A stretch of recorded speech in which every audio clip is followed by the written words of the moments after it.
हुआ कोई केस चल रहा हो, अदालत में कोई कार्रवाई चल रही हो, कोई अदालत की कार्रवाई चल रही हो और नहीं पूरी हो रही हो, तो भैरव काल भैरव का स्मरण करना चाहिए। और भैरव मंदिर में भगवान शंकर का ही स्मरण कर कर जो पुष्प, चाहे वो लाल पुष्प हो चाहे श्वेत पुष्प हो, समर्पित करना चाहिए। जैसे विशुभ योग में किया गया सत्कर्म शुभ होता है। विशुभ योग कब आते हैं? शिव महापुराण में वर्णन किया गया है। गीता प्रेस की, गोरखपुर की गीता प्रेस शिव महापुराण की अगर किताब लेकर आएंगे तो उसमें पृष्ठ संख्या 44, पेज नंबर 44 पर विशुभ योग का वर्णन लिखा हुआ है। विशुभ योग 2 बार आता है। एक बार आएगा 21 मार्च को और दूसरी बार आता है 22 सितंबर। ये तो हो गई अंग्रेजी तारीख। हिंदी के अंतर्गत अगर देखेंगे जो चैत्र मास की नवमी और अश्विनी मास की नवमी, ये दोनों को विशुभ योग रहता है।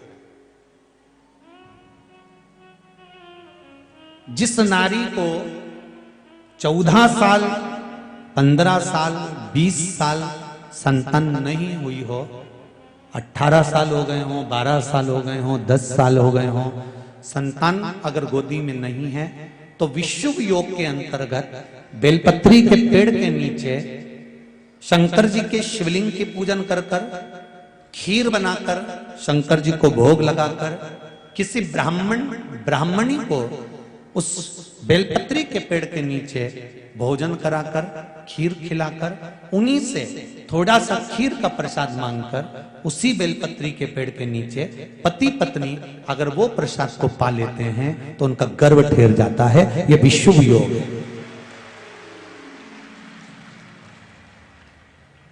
गीता प्रेस गोरखपुर की पृष्ठ संख्या 44। कई लोग नहीं तो फिर बाद में कहेंगे कि कहां से बोल दिया महाराज। इसलिए आजकल बोलने से पहले आप लोगों को पृष्ठ संख्या भी बता देते हैं कि इस किताब में से, इस जगह से, इस पुराण में से बोल।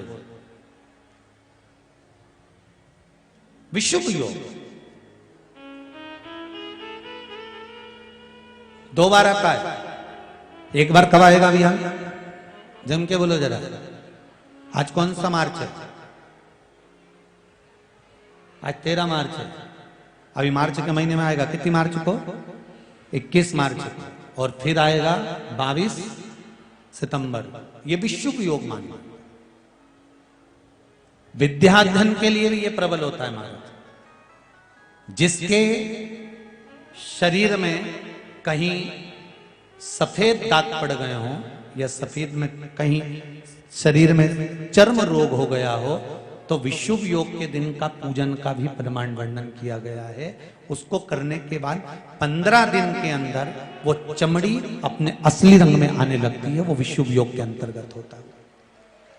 वो भी विशुभ योग।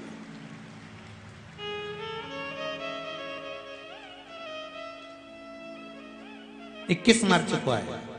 आप शिव आराधना करिए, शंकर का भजन करिए, स्मरण करिए। ये जीवन को सुख देंगे। शिव महापुराण की कथा कहते हैं